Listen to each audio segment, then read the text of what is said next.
हरे कृष्णा। होली यानी रंगों का त्योहार और होली से पहले आने वाली एकादशी यानी रंग भरी या आंवले की एकादशी। हम सब जानते हैं कि एकादशी तिथि का हमारे वैदिक ग्रंथों में अत्यंत विशेष महत्व बताया गया है, लेकिन उसमें भी फाल्गुन मास के शुक्ल पक्ष की एकादशी अत्यंत विशेष है। इस एकादशी का नाम है आंवला की एकादशी या फिर रंग भरी एकादशी, और ये विशेष इसलिए है क्योंकि इसी दिन भगवान श्री विष्णु को प्रिय आंवला वृक्ष की उत्पत्ति हुई थी। पद्म पुराण में कहा गया है कि जो भी व्यक्ति इस आंवला की एकादशी व्रत का श्रद्धा और नियम पूर्वक पालन करता है उसे विष्णु लोक की प्राप्ति होती है। इस बार आंवला की एकादशी व्रत का पालन हम करेंगे 20 मार्च बुधवार के दिन। इस दिन उत्तर भारत की समय सारणी अनुसार ब्रह्म मुहूर्त का समय है प्रातः 4:54 पर और सूर्योदय होगा 6:30 पर। एकादशी के अगले दिन यानी द्वादशी पर इस व्रत का पारण करने का समय रहेगा प्रातः 9:01 से लेकर 10:32 के बीच। हमारे शास्त्र बताते हैं कि जब इस सृष्टि की उत्पत्ति होना प्रारंभ हो रहा था तब सबसे पहले भगवान विष्णु के नाभि कमल से ब्रह्मा जी की उत्पत्ति हुई। अब ब्रह्मा जी तो आ गए, लेकिन चारों ओर संपूर्ण अंधकार फैला हुआ था और उन्हें समझ नहीं आ रहा था कि आखिर वे स्वयं कौन है और उनके जीवन का उद्देश्य क्या है। कौन है जिसने उन्हें उत्पन्न किया? तो इन सभी प्रश्नों का उत्तर प्राप्त करने के लिए उन्होंने तपस्या करना आरंभ किया। उनकी इस घोर तपस्या से प्रसन्न होकर आखिर भगवान श्री हरि अपने सुंदर चतुर्भुज रूप में उनके समक्ष प्रकट हुए और उस समय ब्रह्मा जी की तपस्या से प्रसन्न होकर और उनके प्रति वात्सल्य के कारण भगवान श्री हरि की आँखों से एक अश्रु की बूंद निकली और वो जब इस धरती पर पड़ी तो उससे आंवला वृक्ष की उत्पत्ति हुई और उसी क्षण एक आकाशवाणी हुई। ये भगवान श्री नारायण का अत्यंत प्रिय आंवला की वृक्ष।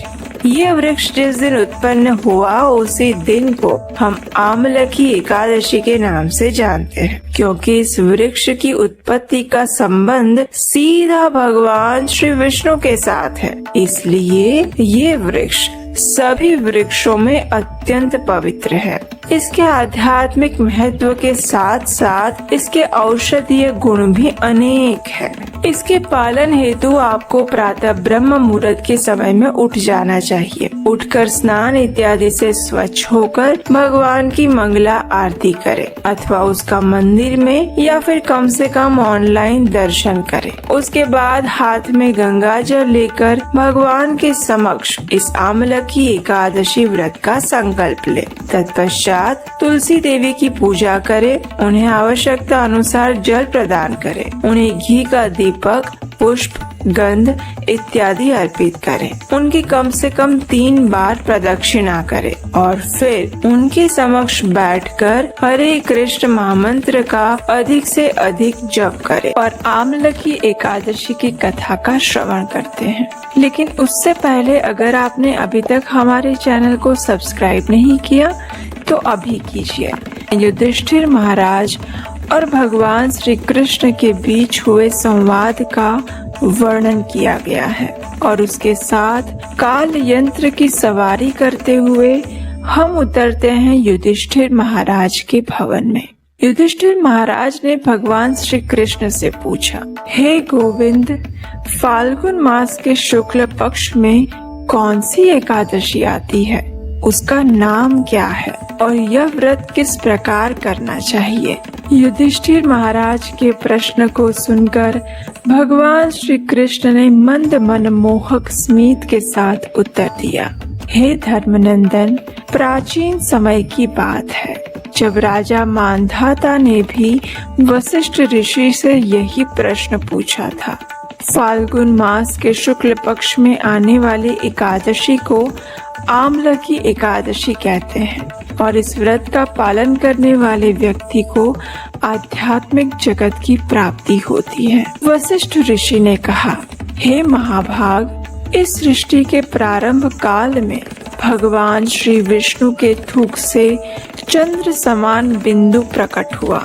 वह बिंदु जब पृथ्वी पर गिरा तो उसमें से एक वृक्ष उत्पन्न हुआ जिसे आमलकी नाम से जाना जाता है। इस वृक्ष को देखकर देवी देवता, गंधर्व, यक्ष इत्यादि आश्चर्यचकित हो गए और उसी समय एक आकाशवाणी हुई, यह श्री विष्णु का अतिशय प्रिय आमलकी वृक्ष है। और आमलकी वृक्ष यानी आंवले का वृक्ष। इस प्रकार इस परम पवित्र वृक्ष की उत्पत्ति हुई। कथा का आगे वर्णन करते हुए वशिष्ठ मुनि ने कहा, एक समय की बात है जब वैदिशा नामक एक राज्य में चंद्रवंशी राजा पार्श्वबिंदु राज्य करते थे। उनका दूसरा नाम चित्ररथ भी था। राजा चित्ररथ धार्मिक और सत्यप्रिय राजा थे। उनके अंदर 10,000 हाथियों का बल था। वे अपार धन संपदा से युक्त थे और वैदिक ज्ञान की सभी शाखाओं में निपुण थे। इन सभी ऐश्वर्यों से युक्त होने पर भी राजा चित्ररथ अत्यंत विनम्र और धर्मपरायण थे। उनके राज्य में किसी भी प्रकार की व्याधि या असंतुष्टि नहीं थी। राजा तथा प्रजा दोनों ही वैदिक जीवन का पालन करने वाले और हर प्रकार से सुखी थे। राजा स्वयं भगवान शिव की विशेष सेवा पूजा करते थे और मास की दोनों एकादशी का निष्ठा पूर्वक पालन करते थे। एक दिन फाल्गुन मास के शुक्ल पक्ष में आमलकी एकादशी का परम पवित्र दिन आया।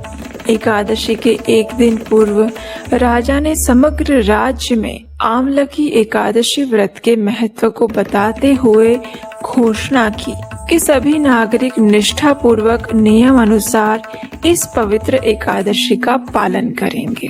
दूसरे दिन प्रातः स्नान करके राजा अपनी प्रजा के साथ भगवान श्री विष्णु के मंदिर में गए। वहां उन्होंने आमलकी या आंवले के वृक्ष का पूजन किया।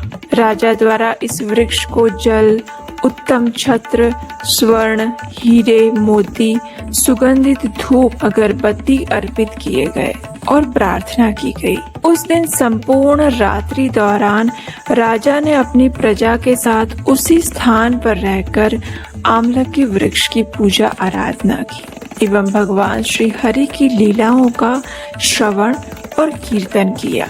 उस समय पशुओं की हत्या करके अपने परिवार का पालन पोषण करने वाला एक अत्यंत क्रूर और पापी शिकारी उस स्थान पर आ पहुंचा।